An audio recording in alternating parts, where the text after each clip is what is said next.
when it comes to the customer service area, there's a lot that we need to be on the lookout for. Return fraud, irate customers, training errors that's, happening on our part. The whole front end, especially, but most importantly, customer service is one of those areas where we will lose a lot of money if things aren't being done the way that they are supposed to be done. So, back in the day, they used to give cash back on a lot of refunds. Over time, they kind of changed that up. Some stores like Target do not give cash back anymore. Everything is done with a gift card and it stays inside the store, which I feel like is a good idea because it kind of helps us control the loss. And that money stays inside of the company. You feel me?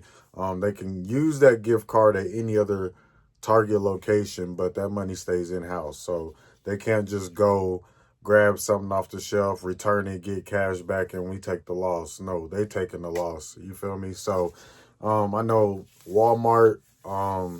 I feel like it's just on a store to store basis. Like I've seen stores till this day give cash money back. Um, Especially if it's on the debit or credit card, you know what I'm saying? They'll give it back to you that way. I know that our store started doing the gift card thing, but on top of that, there's a lot of return fraud, and then so with the return fraud being high as it is, companies like Target have rules around how you apprehend return fraud.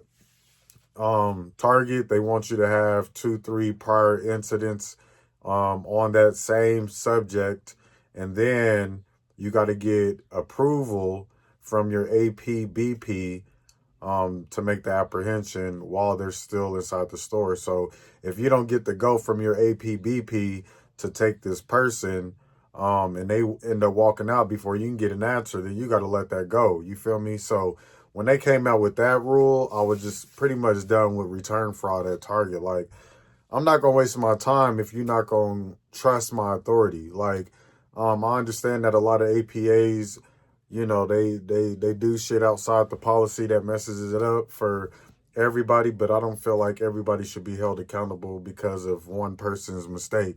You feel me? So when they came out with that rule on return fraud at Target, I stopped making return fraud apps. I think I got one.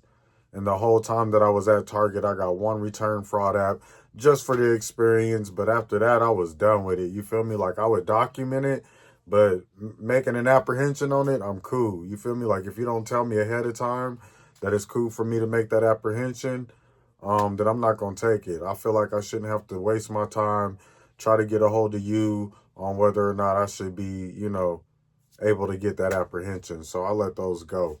But when it comes to customer service, there is a system that Walmart has that I do like that tells you how many times that person has made a return overall, like within that year, within that month, whatever.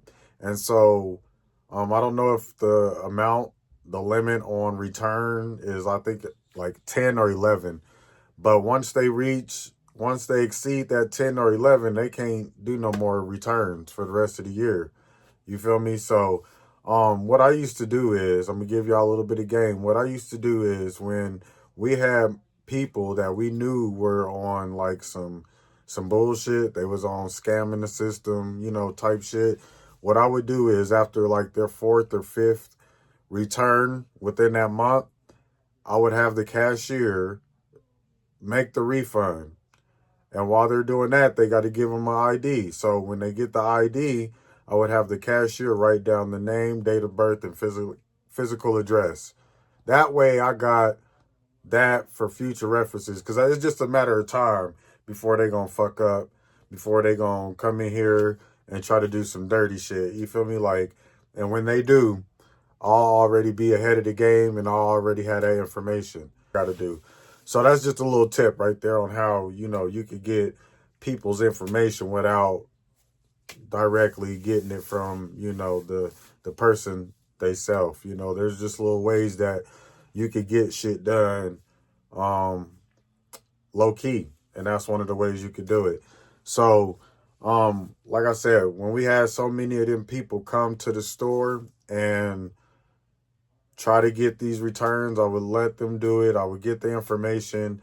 And one of the things is this, is that if I didn't like the type of return that they were making, so for example, I had a guy come up to customer service and he tried to like return a whole bunch of stuff that was from pharmacy, you know, like pills and shit like that. And I just didn't feel comfortable with it. I was like, hell no.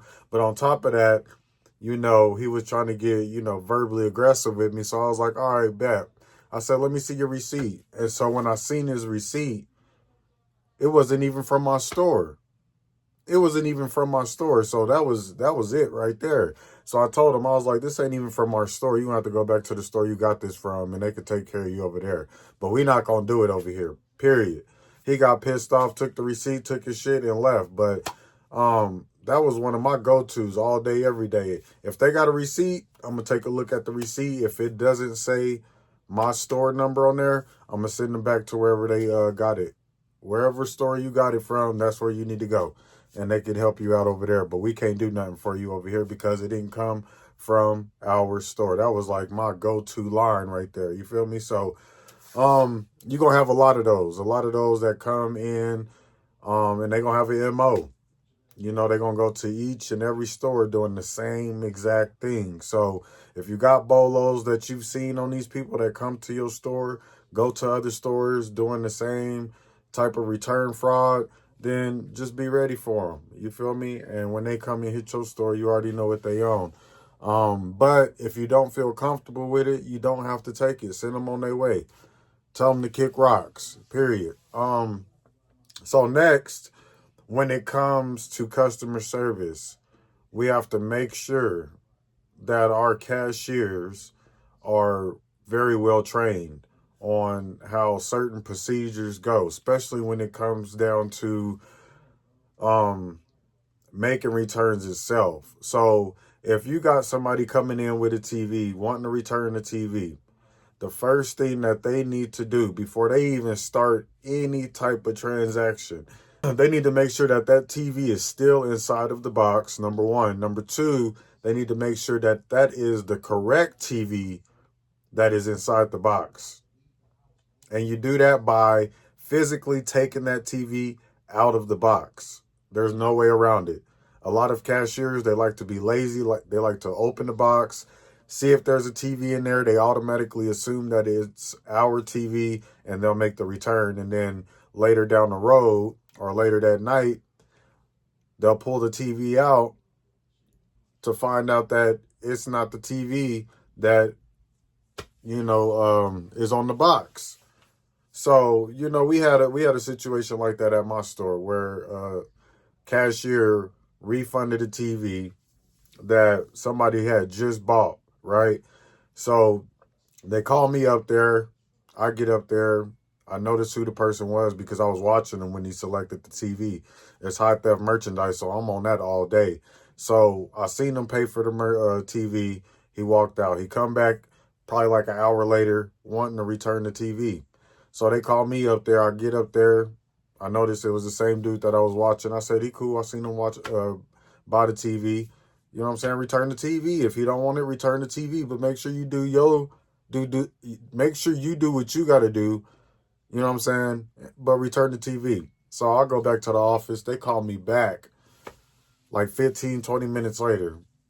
And I get back up there and they tell me that we got a problem. I say, what? They go, the TV that we just made a return on is not the correct TV. I was like, what you mean it ain't the correct TV? The TV that's inside of the box ain't the TV that he bought.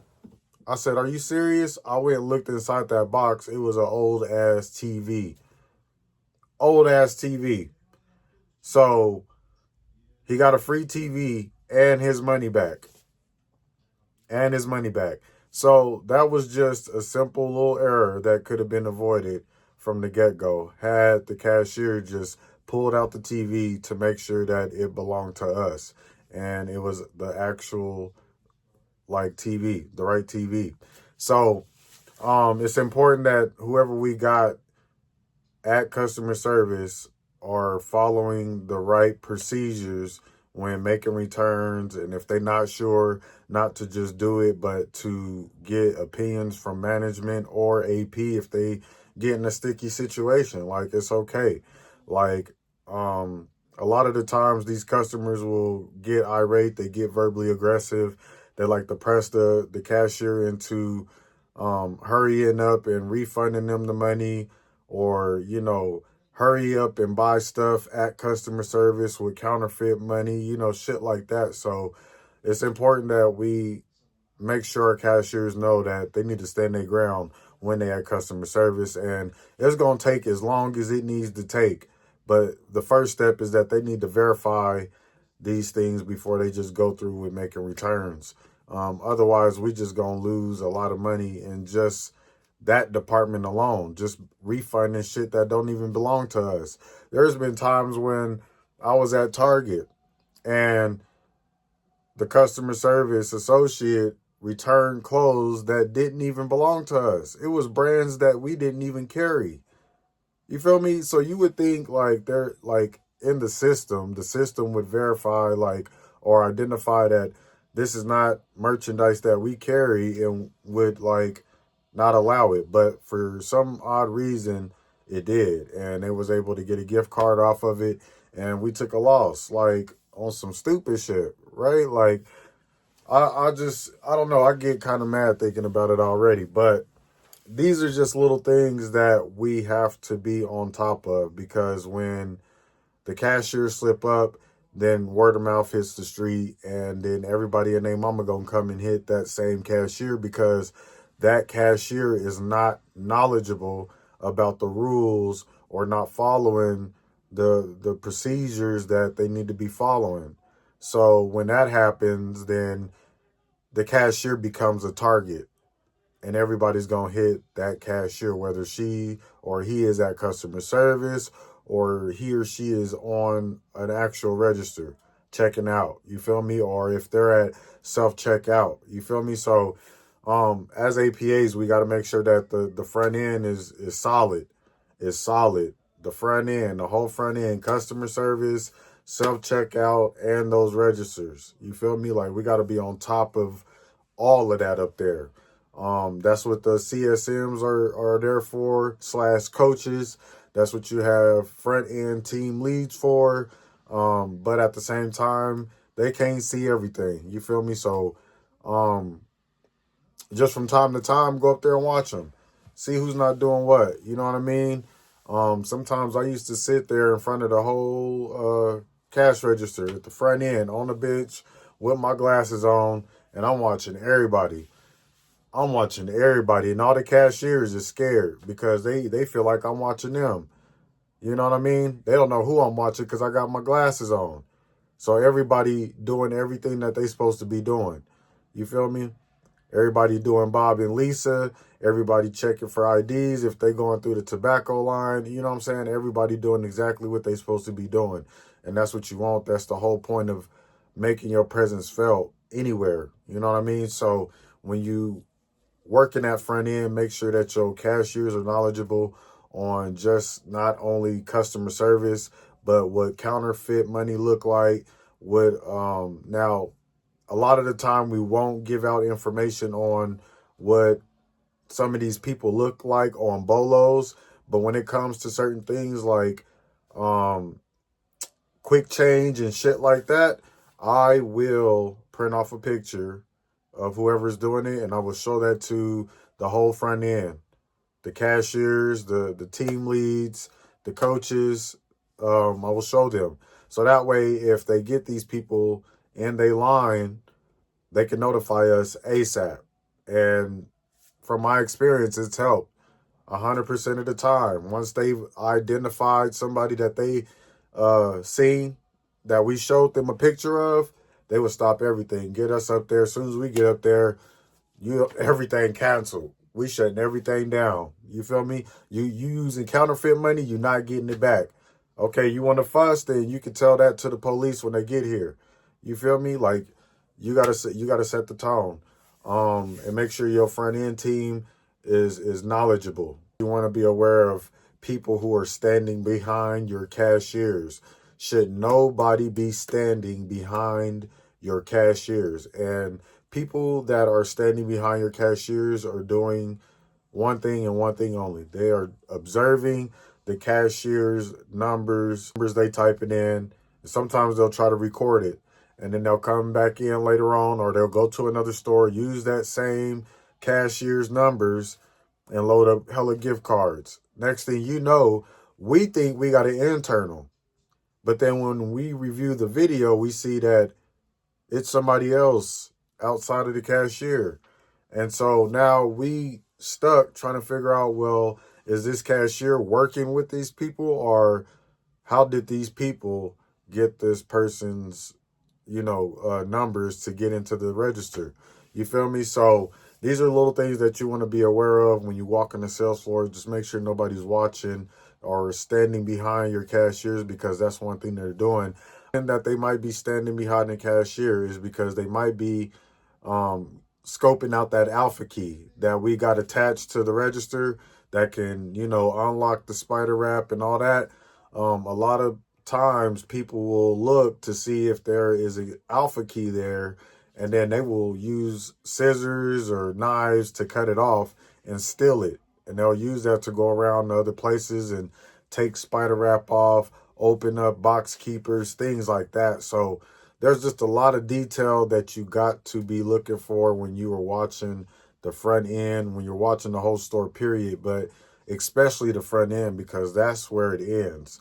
Like once they walk out them doors, that's it. You feel me? So if we don't catch it, then the chances of them coming back in and doing it again is very high, because like I tell y'all, when they get away with it, they will always come back again. You feel me? So when it's all said and done, just make sure that your team is staying on top of these refunds. I gave you a tip on what to do, how to get same date of birth, all that, when it comes to them making too many refunds. You feel what I'm saying? And you feel like this person might be a threat to the store later on down the road. You feel me? Because I promise you that it worked. I promise you it worked. It may not happen in, the next day, the next week, but sooner or later, that person gonna come back in. They gonna do some dirt, and you already gonna be ahead of the game because you got their name, date of birth, and physical address. You feel me? So, with that being said, if there's anything else that my APAs out there want to add, go ahead, hit that comment box. I want to give a shout out to the Eagle family for showing y'all support. Thanks for tapping in. Watch your surroundings at all time. Be alert. Stand your ground. It's your boy, Eagle Eye Miller. Till next time, raw and unscripted.